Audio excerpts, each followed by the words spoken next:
So, my friends, welcome. The CAPM exam is a great entry level exam for people trying to get into project management. And there's not been a whole lot of buzz about it in the past number of years because the PMP exam is extremely dominant. But I want to correct that misnomer that the CAPM exam is just a secondary exam and it really can't get you anywhere. That's not true. I've actually trained a number of people on the CAPM exam who have excelled. There was a particular student who excelled so wildly in a government organization. She got all the way to the top up there in project management just with the CAPM. She didn't even take a PMP. The last I heard from her, she was saying, Phil, I need to take my PMP. But she really didn't need it to move up. She was able to move up by demonstrating what she was capable of. So I'd like to clear that air, first of all, that the CAPM is not just some secondary certification that is not that worthy of anything. No, it's a really great certification to have. So for those of you who don't know me, my name is Phil. I'll be your friend, your colleague, your host on this course as you come aboard, taking you through the trajectory. I've been a project management professional now for over 17 years. I got certified as a CAPM after getting certified as a project management professional. And as you can see in my credentials, I got certified first in 2011, but every 5 years the PMI demanded that you renew your CAPM by taking the exam again. So I took the CAPM exam again to renew it in 2016. And in 2021, just as I was about to renew, I heard that I didn't have to renew by taking the exam again because the PMI now allows you to renew your CAPM by showing evidence of 15 professional development units every 3 years. So once you get CAPM certified, you don't have to retake the exam. You just need to maintain your CAPM certification. So today we're going to be talking about the exam, the current CAPM exam, because the CAPM exam will change in October. This take that I'm going to go through with you is based on the current exam as at May, June, July, August, September of 2022.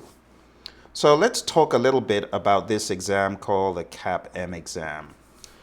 The CAPM exam offers recognition to practitioners, just like I told you, anyone starting out in their career in project management or those folks who have been in project management but want a certification behind their name. This certification denotes that the individual possesses the knowledge in the principles and terminology of the PMBOK Guide, which outlines generally recognized good practices in project management. Now, I know some of you have heard about the PMBOK Guide. I want to clarify which edition we're talking about for this training. It's this one, the 6th edition. That is what this training is based on. Because you also have the 7th edition out there. We're not talking about the 7th edition at this point. So if you demonstrate prowess in the terminology in the PMBOK Guide 6th edition, and you're able to demonstrate awareness of the structure of project management in a pinpoint precise way that maps back to this book, you won't find the exam insurmountable. This exam is different from the PMP, which is more situational. This exam is really more about what you remember about project management from the PMBOK Guide. So you could benefit widely from this certification. It really depends on how you can present your knowledge to a recruiter. Individuals who contribute specialized skills to a project team can benefit from this certification as well by allowing them to align their work with that of project managers. Let me just be honest, if I had an option of choosing between someone who was a CAPM and someone who was not a CAPM for a project coordinator position, I would choose the CAPM over someone that does not have a CAPM but has similar skills to that individual. There's granted a number of soft skills, interpersonal skills, behavioral skills that you'll be looking for. But if those are apples to apples in the candidate, the person who has the CAPM will most likely come up on top each and every time, because it's all about demonstrating that you can integrate into a team that speaks this language of project management. So individuals who carry the CAPM designation after their name enjoy a high level of credibility from project management professional certification holders. That's exactly what I just explained. I, as a PMP, if I had two candidates, apples to apples, one has a CAPM, the other does not, I would go after the CAPM to hire that CAPM, because I know the language would not be strange to them, because it's based on, again, what PMPs are familiar with. So what does the CAPM entail? Believe it or not, all you need is a high school diploma and 23 contact hours of formal education. That's all you need. And that 23 hours of formal education, you can get that education right with us. In fact, if you're just coming and you immediately have realized this is something you can benefit from, you need to go on down to the Project Management Doctor website. You can see right over here, projectmanagementdoctor.com/CAPM Live. Got a CAPM Live training coming up. We're going to be covering everything here. And the training is not only for CAPMs, but also for people who are PMP aspirants but haven't been able to crack the code for this book. And anyone who needs a refresh. Because that book, I tell you, it's not going away. All right, so if you're keen on signing up, we've got a ridiculous deal going on today especially. Go on down to that site, check it out. You'll be pleasantly surprised. So like I said, you need 23 contact hours of formal project management education, which you can get from our training program.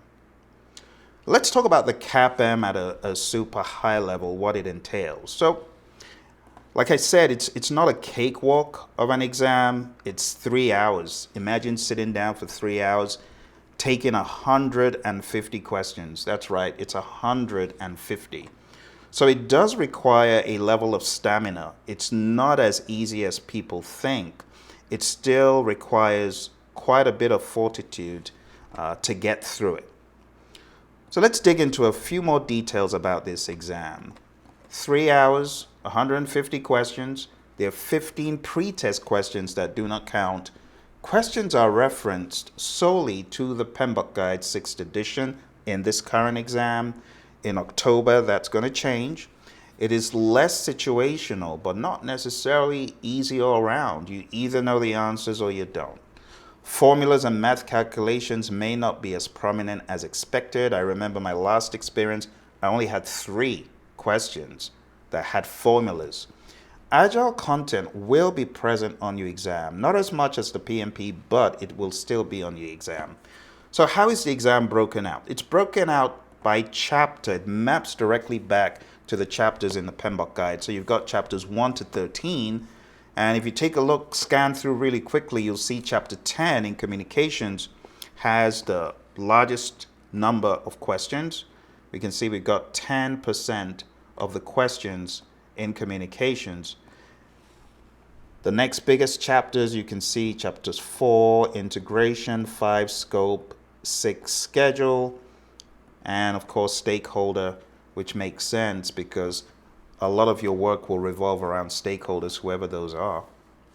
So that's how the exam is broken out. And in this program, we are going to be tackling chapter by chapter, really slicing it deep and going in on those outputs, those tools, those processes that make up the 6th edition. Some of you might be PMP aspirants and you know you haven't done that great a job. Well, in 2022, the tide is changing. We're hearing more and more people saying that the PMP was more predictive, if you will. So being really firm in the 49 processes is something I would advise. If you haven't been for live training in this, I want to recommend live training over just sitting in front of a computer monitor. While that could help you, the live training helps break it down, put you into a situational mode, and help you to really picture and portray yourself. What we typically do in our training is put students into a real world scenario and get them to think like they are part of the team, or they are even a project coordinator or a project manager. So it's very pragmatic. This is not cramming or death by PowerPoint like a lot of other courses are. This is really understanding the nuts and bolts and the why of project management. So let's talk about cost of this exam. So if you take a look at the screen here, we have the cost at a test center. If you are a member of the PMI, it's called center-based testing, right? And that's $225 if you are a member of the PMI. To be a member costs $139. If you are not a member, it costs $300, which is $75 more. And you probably would have to get the PMBOK guide in addition to that. So when you really weigh it, it just might make sense being a member because you get the PMBOK guide for free. You also get the Agile Practice Guide for free. Not that you need everything in there, but you never know, you might need it. It might come in handy. So if you're a non-member, you end up paying more. And if you get the PMBOK guide with it, well, you know. So what does re-examination cost? Well, if anyone were to fail, not one of our students for sure, but if anyone was to fail, they would pay $150 to retake the exam. If they're not a member, then they would pay $200. You see why it pays to be a member. So these are just a few things to be aware of, okay? As we're going through this content, if you have any questions, I'm just going to type in there just so that you know I am taking questions live. Any questions? If you have any questions, you can type them in right now, whether it's for the CAPM, could be for something else, but feel free to type in any questions that you have, and I'll give you some answers right now. All right, so let's talk about one of the major changes PMI made, believe late 2020, 2021. You no longer have to retake the CAPM exam. All current and future CAPMs no longer have to retake the 3-hour exam every 5 years. Just like I described, I took it in 2011, then 2016. Thank goodness I didn't have to take it in 2011 or 2021 because the PMI had created this new rule that all you do is earn 15 PDUs over 3 years, pay a renewal fee, $60 for members, $150 for non-members. I know it's an additional cost, but at least you don't have to take the exam again. So our process as far as getting certified, my friends, is as follows, right? If you're in any of our programs, we send you study aids. We send you a book. This book is called Project Management Essentials, and it breaks down the very oblique, esoteric language in here into something easier to digest. We call it the Project Management Essentials book. So we get that to you. We also get you any other audio study aids that you might need. We get you onto a learning system, and we give you a recommended curriculum so that every week you're covering an amount of information. The idea is that within 40 days, you will be ready to take the CAPM exam. But you got to stay on top of it, and that's why we recommend live training with us. You'll end up taking a mock exam, you'll end up completing the application form, paying the PMI, getting approved, scheduling your exam, and passing the exam. Now, a lot of people say you can take it at home and stuff like that. I would recommend that you do not take it at home because there's been too much foolishness going on in taking the exam at home. A lot of my students, a lot more than I would even like to admit, have had technical difficulties. So if you are thinking of taking the CAPM, I would recommend you go into a test center to do it, just so that you don't have to face all that stuff.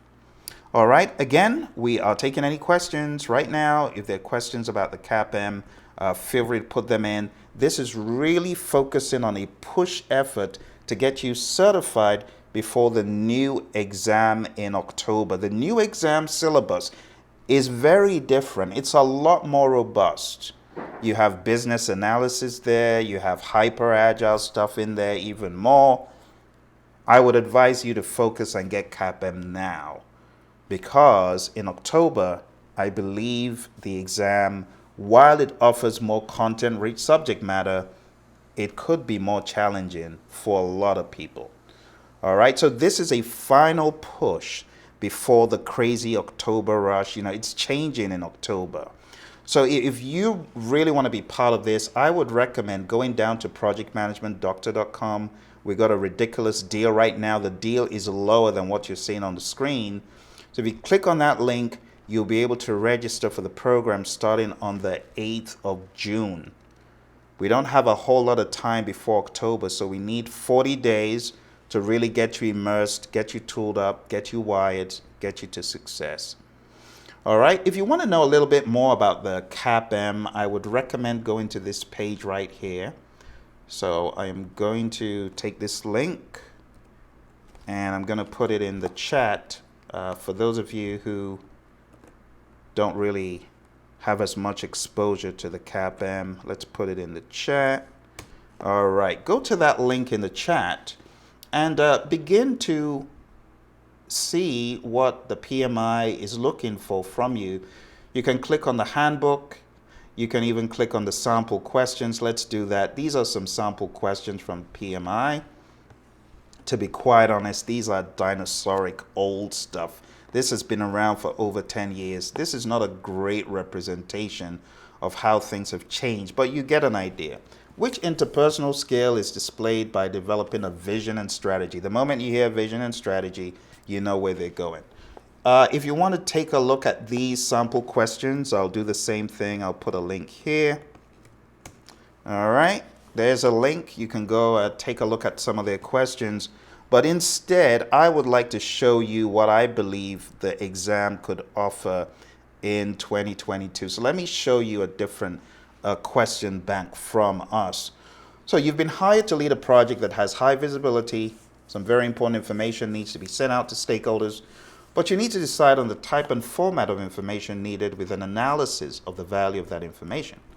Which of the following tools or techniques would you use? So it's saying you need to decide on the format. To answer this, you really need to know the process and the likely tool to be used. So you wouldn't just send information out, you would have to do an analysis first. So the right answer would be A, communication requirements analysis. These are some of the things we would sensitize you to as you come on our program. Here's another one. We're in the process of developing an appropriate approach and plan for project communication activities. It goes on, but then it zeroes in on enterprise environmental factors. And this used to be the order of the day in the world of the PMP, not so much anymore, but the PMP, the CAPM rather, as opposed to the PMP, still goes as granular in looking for specifics, which is what makes it a pretty challenging exam for some. In the training, we're going to cover process by process. So for example, we've got managed communications right here on the screen. We'll give a synopsis of managed communications, what it's all about. We'll break that down, and then we'll zoom into what exactly you get from managed communications. So by the time you're done, you would have understood the process. You would have understood the major thing you're getting out. And we have lots of tests to quiz you on that. And then you would also be exposed to the inputs, the tools and techniques and outputs to get a firmer idea of what exactly each one does for you. I have to be honest, about 50% of what is in the book is repetition. So once you understand the overarching basics, you don't really have to hit your head against a brick wall to remember or to figure out. It's going to be very obvious, right? So once you figure out EEFs and OPAs, even though you see them in almost every process, it becomes quite straightforward what they are. We train you in that way to identify things in large numbers. So it's putting in minimum amount of effort to get a maximum payoff. That's always our mantra.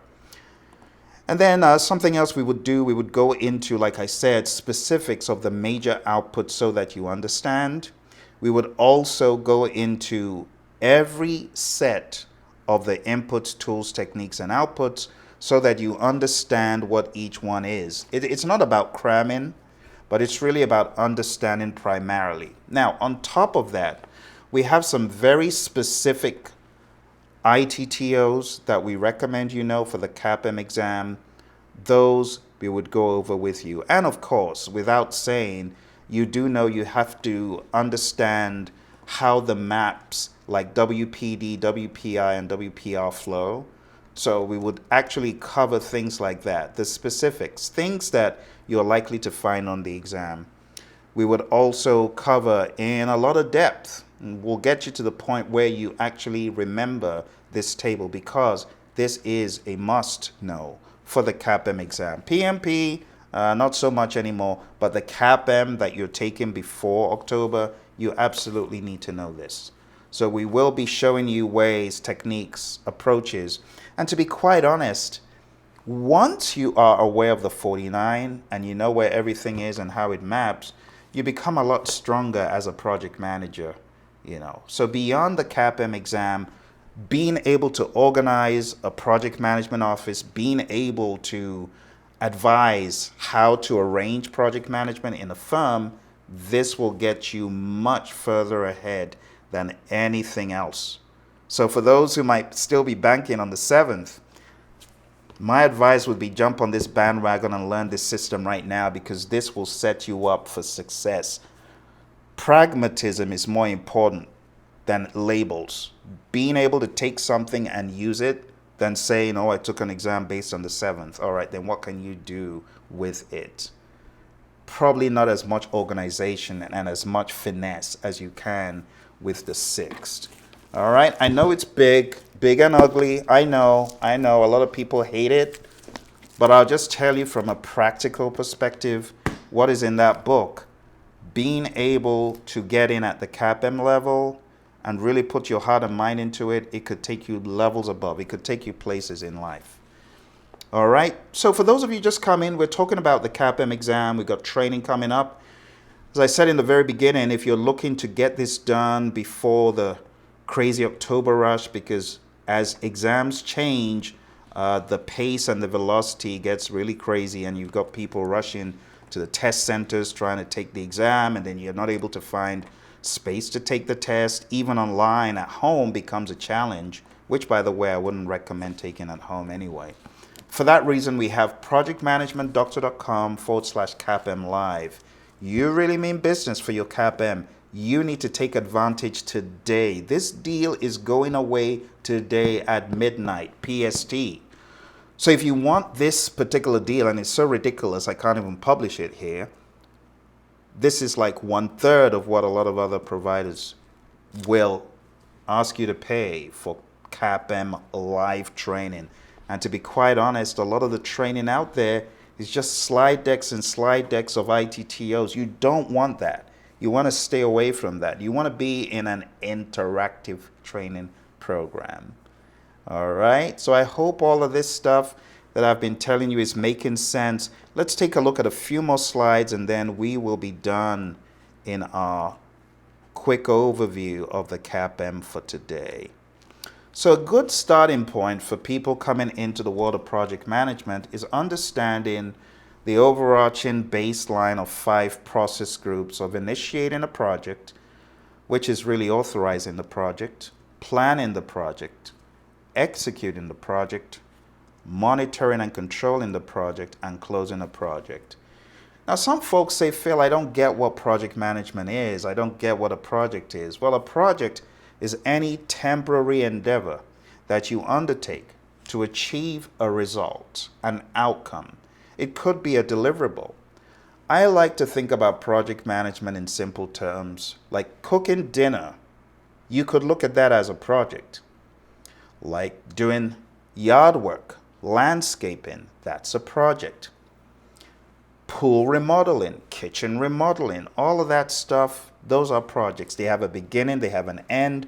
You are applying resources of materials, equipment, supplies, labor, and you've got a schedule, you've got scope, quality is a concern, and you're looking for an outcome. That's a project. So a lot of folks go in for professional exams. Sometimes they use projects that one may consider to be mundane, but they're not mundane. A project is a project is a project. If you're able to document and prove, hey, this is what I did, this is a time frame, this is the end result, this is what I did. It's considered as a project on an application, such as the PMP. So you get the idea. Initiating, planning, executing, monitoring, and controlling and closing. Now, the next level of awareness is understanding the knowledge areas. Integration, scope, schedule, cost, quality, resources, communications, risk, procurement, and stakeholder. Now, I know it seems like a lot, and don't worry, you will be able to absorb these over time. They will make sense to you. We have mnemonics and games and fun that you can use to internalize this. We have a mnemonic: I saw 6 chipmunks quietly roasting coffee, reading poetry stories. It's a mnemonic, but it's helped a lot of people internalize this stuff. For the CAPM, the internalization is important. You can't get away just fluffing it. No, you really do need to know the terminology. So this is an exam that's a baseline exam where the terminology is key. So let's talk about these really quick. What do these mean? Integration is the overall coordination of a project. Scope is like the telescope. You know, when you look through a telescope, things become clearer, nearer. Well, scoping is making things clear. What exactly are we doing on this project? Schedule management is the clock analogy, keeps time. Cost management is the wallet analogy, helps you manage the budget effectively. Quality is all about fitness for use, conformance to requirements, and customer satisfaction. So it's all about managing those quality standards, those quality targets. Resource management is all about human, equipment, materials, supplies, and facilities, managing those. Communications is all about communicating effectively, managing the communications, whether you're speaking, whether it's in a report, whether it's in a meeting. Risk management is all about managing uncertainty, taking proactive steps to prevent or avoid uncertain events, or in the case of positive risks or opportunities, actively pursuing those.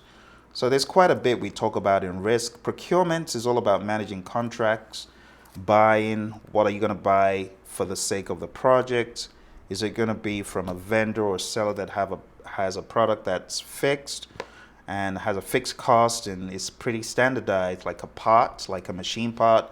Or you could have staff augmentation where you're getting a group of people to help you, like staff augmentation. We could use a time and material contract to do that. Those are some of the things we will talk about here. And lastly, in stakeholder management, we deal with managing our stakeholders' engagement. All right, now when you put the process groups I showed you of initiating, planning, executing, monitoring, and controlling and closing together with this, well, that's what forms this, right? And this is just the beginning. There are 49 processes that you find in the intersections, and in the intersections, we take each process and we expand it. We break it out further and we show the inputs to the process, the output from the process, and the tool and technique. It's a very simple concept. It's like baking a cake. You got ingredients, those are the inputs. You got tools like a spatula, like a whisk, and then you got the output, which is the cake, you know. So if you take that analogy and apply it to the 49 processes, that's really what this is about. It's you becoming a master of the 49 and truly understanding, why am I using this? Why am I using this as an input? Why would I use this as a tool and technique? What does it do for me that something else couldn't? And the output, what is the major output I'm getting? All right, so that's the overarching idea, okay? By the time all is said and done, we're going to put the entire picture together so that you have an understanding of the line of best fit, which I call the PMBOK Guide main line. It is very helpful for you to see the flow of processes in the PMBOK Guide and truly understand what goes into a process and what comes out at a 40,000 foot view without covering all the 49 at first. But understanding this will give you a very solid base. And you will be trained in this to understand what we call the PMBOK Guide mainline. When you have a firm understanding of the mainline, everything else you're able to build into it. You're able to show how it flows in. So we show you big ticket items like the project management plan, work performance data, the flow of all that stuff across the process array. All right, so my friends, if you got any questions about this presentation or the training program for the CAPM exam before October, because when the new syllabus hits, you won't be able to go back take this exam. Okay, my advice to you would be to really focus on gearing up for this exam. Again, if you are keen on coming for training with us, you want to go on down to the link. It's projectmanagementdoctor.com/CAPM live. All right.